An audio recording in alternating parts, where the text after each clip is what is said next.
Kustas, võtame selle mängu taaskord kokku. No hullumeelne värk, ma ei tea, mis värk meil selle TalTechiga on, et mängud lähevad väga põnevaks alati, kohati natuke liiga põnevaks isegi. Seekord taaskord napp pääsemine, elamusmängu olime küll tagaajad. Mis mõtted, mis tunded? Ja ütleme, alguses saati me tegelikult, ma ei tea, ei taha öelda, et ei olnud valmis, aga meie reaktsioonid ei olnud sellised, nagu need oleks pidanud olema, et nii kaitsemomentides kui ründemomentides, et kui me oleme ikkagi selgelt niisugune sats, kes tahab nagu joosta, et siis lõpuks ikkagi, me saime 8 kiirrünnaku punkti kokku, aga peale kolmandat veerandit me olime 0 peal. Et see on nagu hea näide selles mõttes, et me peame jooksma ja sealt tekivad meile võimalusi. Tegelikult seda see 4. veerandaeg nagu näitas ka. No mängu vaadates oli nagu kõrvaltki näha selgelt, et see mängu algus oli ikkagi vägagi rabe. Et kas võib sellega panna selle koondise pausi arvele või olid seal mingid muud nüansid, mis selle põhjustasid? Jah, ütleme, meil oli põhimõtteliselt 2 nädalat nagu pausi.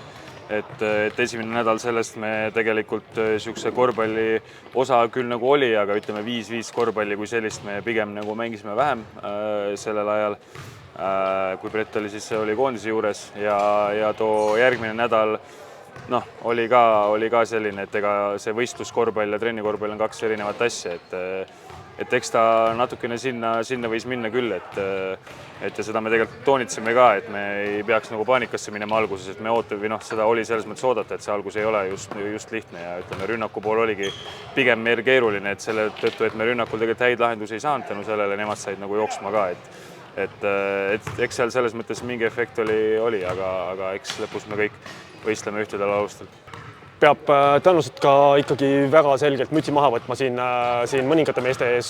Selge see, et korvpallimeeskonna mäng, aga endale silma jäid ja loomulikult ka kõigile teistele tõenäoliselt Tormi Needs 27 punkti, mis on tegelikult ikkagi päris tõsine number ja mille üle mul endal ka tohutult hea meel muidugi Marek Ruudu tagasitulek, et pani siin 4-4 kolmeseid järjest, et kuidas treener sellist asju kommenteerib? See kindlasti oli üks niisuguseid põhiaspekte just nendel viimasel 5 minutil ka, et meil kerkisid esile erinevad mehed nagu väga otsustavates nagu rollides, et Tormi võttis viskeid, mille puhul muidu treener võiks nagu ta läbi sõimata, kui ta neid sisse ei pane, aga ta täna pani sisse ja müts maha, et väga enesekindlalt mängis. Marek, see, missuguse enesekindlusega ta neid viskeid nagu võttis pärast seda pikka aega, et mees läks nagu täpselt sama koha pealt edasi, kus ta siin Pärnu seerias nagu lõpetas selles mõttes eelmisel hooajal, ja lõpus Brandon, kellel ei olnud just nagu väga selline enesekindel mäng rünnakul, siis see viimane lahendus tema poolt ka, et selles mõttes, et näitasime sisu, et selles mõttes olgu see algus, mis ta oli, aga see näitab ka nagu võistkonna kvaliteeti, kui me suudame ikkagi lõpuks sellest august nagu selles mõttes välja ronida. Järgmine vastane meil siis vana hea tuttav Pärnu meeskond, et on nad siin saanud ka sellist korralikku vatti ja vilet tunda, aga loomulikult ilmselgelt ei saa mitte kunagi neid alahinnata. Mis mõtted selle mängu eel? No kindlasti see on väga selline põhimõtteline vastasseis, et selles mõttes lisaks turniiritabeli võidule kaotusele seal on ka selgelt nagu au mängus. Et selles mõttes väga tore, et tõmmatakse väljaspoolt ka seda nii-öelda veel intriigi nagu sisse, et kindlasti hästi oluline mäng meile ja võtame seda maksimaalse tõsidusega.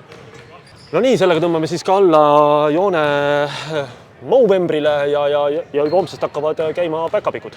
Jah, et no meeste tervisugu oli tore, aga hea, et läbi sai.